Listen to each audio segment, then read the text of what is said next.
স্নায়ু বৈচিত্র্যকে বরণ করি, টেকসই সমাজ গড়ি। এই প্রতিপাদ্য নিয়ে কুমিল্লায় 18তম বিশ্ব অটিজম সচেতনতা দিবস পালিত হয়। মঙ্গলবার সকালে দিবসটি উপলক্ষে কুমিল্লা জেলা প্রশাসকের সম্মেলন কক্ষে সাংস্কৃতিক অনুষ্ঠান, প্রতিবন্ধীদের মাঝে হুইলচেয়ার বিতরণ ও আলোচনা সভা অনুষ্ঠিত হয়েছে। সভায় প্রধান অতিথি ছিলেন কুমিল্লা জেলা প্রশাসক মোহাম্মদ আমিরুল কায়সার।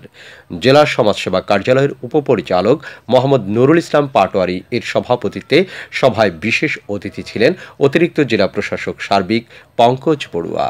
সভায় বক্তব্য প্রদান করেন প্রত্যয় সংস্থার প্রধান নির্বাহী মাহমুদা আক্তার, ওডাসির নির্বাহী পরিচালক ফৌজিয়া ইয়াসমিন, প্রতিবন্ধী সেবা ও সাহায্য কেন্দ্রের doctor Mohammad Mamun Hossain, autism NDD সেবা কেন্দ্রের কনসালটেন্ট রায়হানুল ইসলাম প্রমুখ।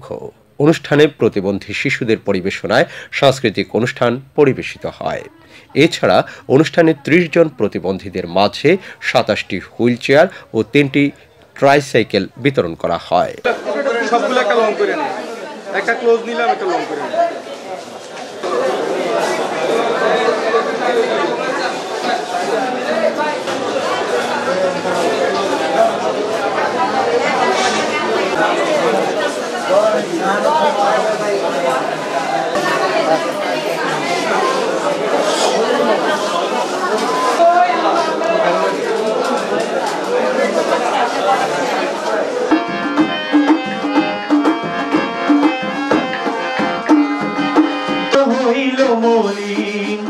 তোমার ভাবনায় আমি ভাবিনি সেদিন, দিনে দিনে পিঞ্জিরা মোর হইল মলিন।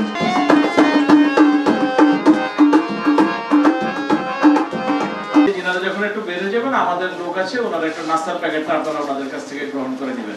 বিশেষ চাহিদা সম্পন্ন বিভিন্নভাবে, সবার মাত্রা একরকম নয়।